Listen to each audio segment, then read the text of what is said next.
So welcome everybody, and it's really good to see you all back at this third of our C3 connecting talks.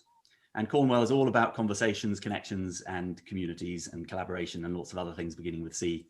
And this is a continuation of that process, a sharing of information, a sparking of ideas.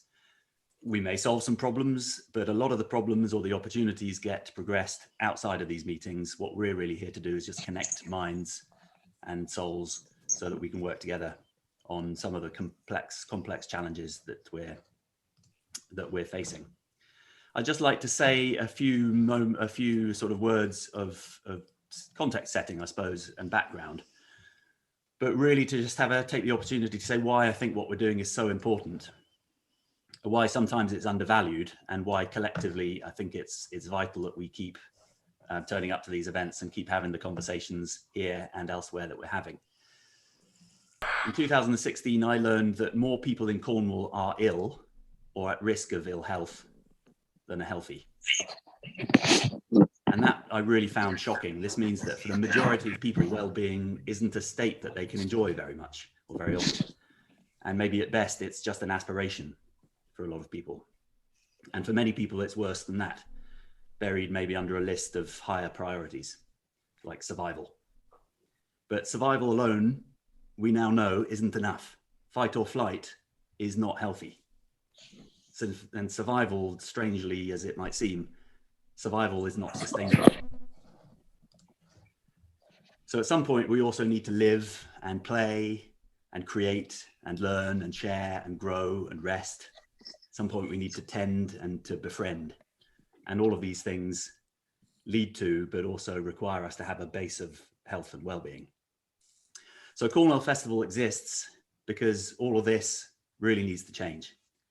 In fact, this is why all of our communities exist, because organized work-based systems are not enough. Billions are spent on health and well-being. Whole strategies are worded and formed around prevention, but it's not working, and it will never work. Rigid systems are not enough. The human mind doesn't work like that. Families don't work like that. Communities don't work like that. Health cannot be coerced or controlled. In communities, even in the face of enormous challenges, well-being emerges. Health is created much more easily than it's restored. And I believe that health and well-being emerge not from the parts of a system, but from the connections between them. And that's why we're here. Within and across sectors, we need to connect. Triangles need to tessellate. Private individuals can collaborate. Webs of volunteers work together. Multidisciplinary teams can merge and mash up. And we will continue to give voice to people who are doing this. Last year, we had a panel of speakers from Volunteer Cornwall, a psychiatrist, Helen Tite from I Care, I Move, and Kim Conchi from the Chamber of Commerce, all talking about the importance of kindness. And that really set the scene for this series.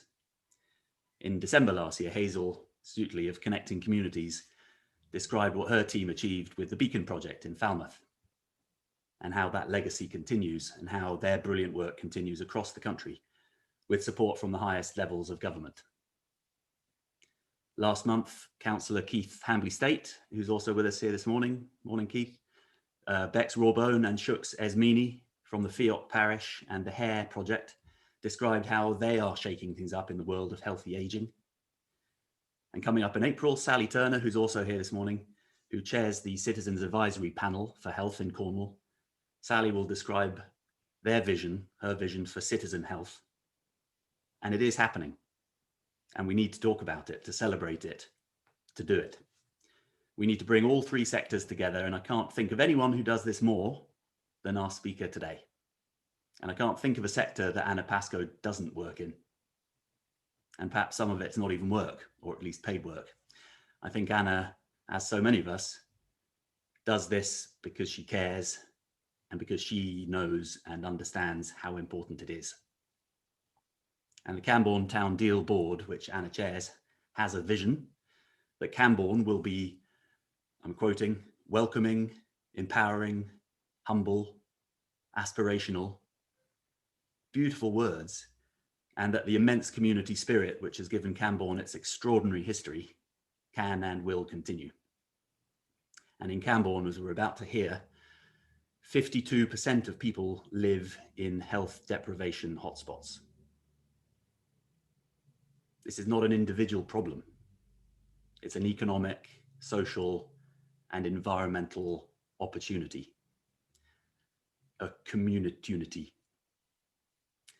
And Anna and her guests are going to be talking in particular about health and well-being parts of their program, which are called Camborne Doing Well. So I'm delighted to introduce Anna and any other guests to our community. And at this point, Anna, I'd like to hand over to you. Thank you very much.